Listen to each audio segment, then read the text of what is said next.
Second page of the sheet continues with some factoring ideas. So things that are in common in this binomial, I can factor out an x cubed. So I get 5x minus 12 when I do that is equal to 0. I set both of those equal to 0 with the zero product property. Take the cubed root of this. It's an x cubed, so I want to take the cubed root to get rid of the cubed. But when I take the cubed root of 0, I still get 0, so that really doesn't have anything to do with it. The next one, to add 12 to both sides.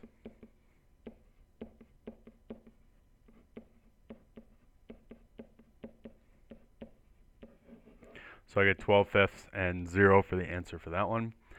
The next one has an x to the fourth, but I still want to look to see if I can factor it, because on the inside it has an x squared. So if I do x squared times x squared, that's going to give me an x to the fourth. I still want something that multiplies to give me 6, but adds to give me negative 5. That's a negative 2 and a negative 3. So now I can set each of those equal to 0. So I get x squared minus 3 equal to 0 with the same zero product property rules. Add 3 to both sides. X squared equals 3. Take the square roots. And when I take the square root, I get a plus and a minus. So I get x equals plus and minus square root of 3. Same thing happens over here.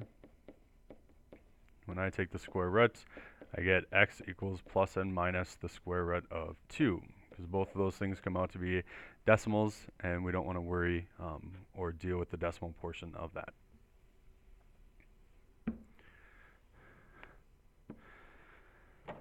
When we move down to the next ones, we're looking at solving these radical equations. So I've got the square root by itself. So I want to square it to get rid of the square root. So when I do that, I get x plus 4 equals 3 squared is 9. Subtract 4 from both sides, and I get x is equal to 5.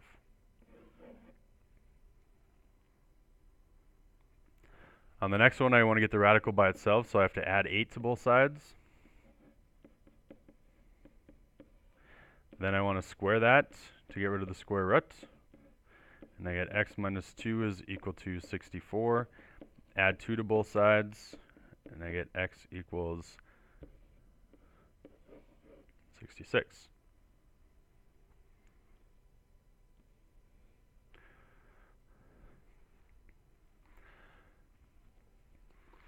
This next portion has 3 different parts for each one.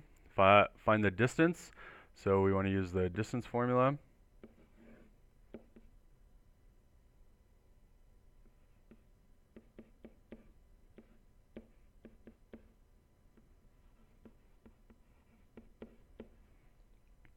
The distance formula, I want x1, y1, x2, y2.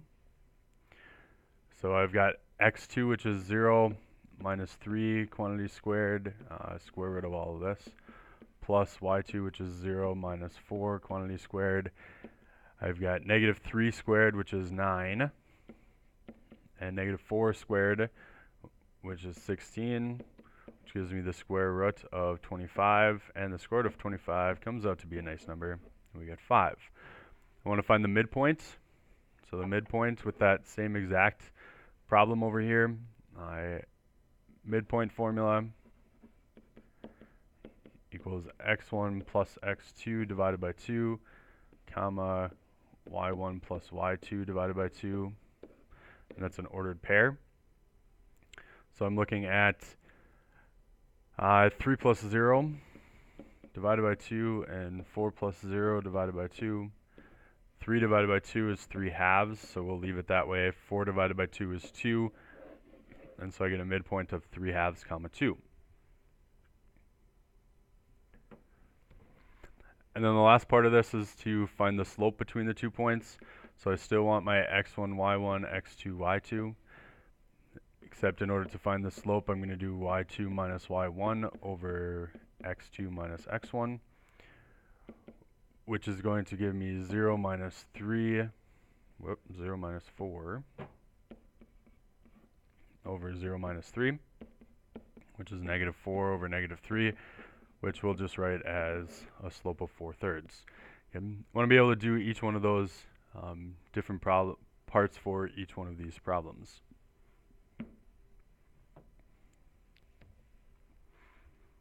Here are the distance and midpoints for part B. So we're looking at part B. Here's the distance and midpoint.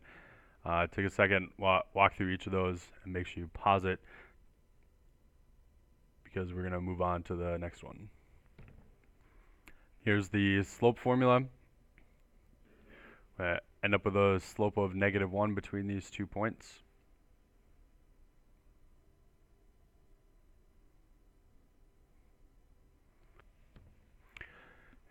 Here's the correct answers for the distance and midpoint of the last one, part C. I get a distance of 7 and a midpoint of parenthesis 3 comma -3/2 parenthesis.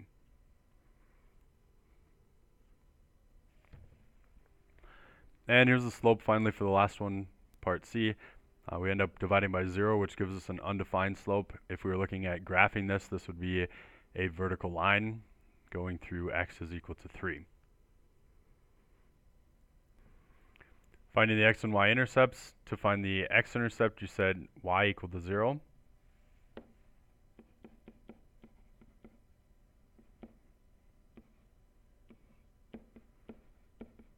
And solve.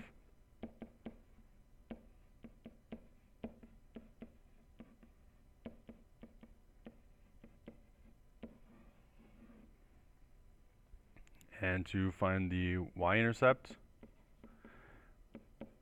you said x equal to 0.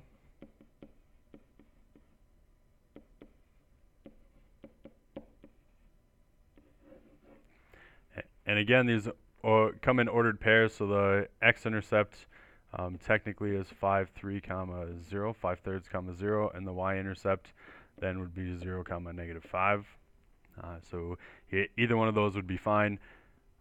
When you're taking a test or a quiz, I'll give you credit for both of those. Part B, the x-intercept, set y equal to 0. And we're solving this, get the squared by itself. Take the square root. The square root of 4 is plus and minus 2. Add 3 to both sides. And again, I get those two answers. I get 3 plus 2, which is 5, and 3 minus 2, which is 1. Again, in terms of ordered pairs, it gives me 5, comma 0, and 1, comma 0. Those are the two x-intercepts. And the y-intercept is setting x equal to 0. And when we do that, we get y equals -3 squared minus 4, y equals 9 minus 4, y is equal to 5. Nice ordered pair for that is x equals 0, y equals 5. And there's our y-intercept. And then our last part is using the equation for a circle. So the equation for a circle, x minus h quantity squared plus y minus k quantity squared is equal to r squared. So h and k is the center, so this is h and k for part A. I'm plugging a 0 in there, so when I plug a 0 in there, it doesn't really do anything. And the same thing for when I plug a 0 in for k, it doesn't really do anything. But when I plug in 5 for the radius, I get r squared, which is 25. For the next one, it's going to be a little bit different, so we'll actually write it into the equation.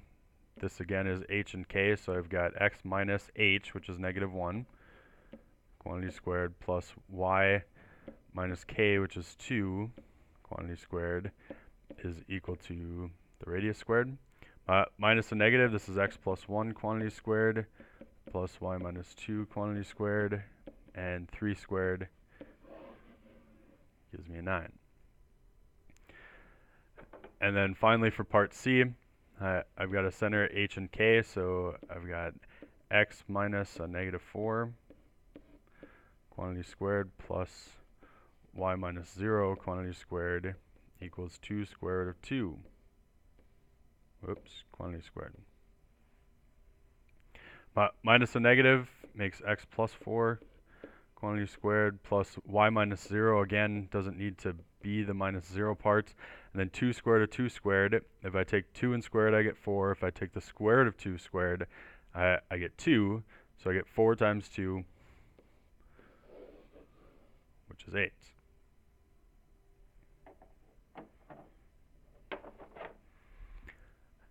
Some of you might need that work, so 2 squared of 2 times 2 squared of 2, 2 squared of 2 squared. I get 2 times 2 is 4. The square root of 2 times the square root of 2 is the square root of 4. The square root of 4 is 2. 4 times 2, that's where my 8 came from for that part. That's the end of the second page of review. We'll look at the rest of the third page in the next video.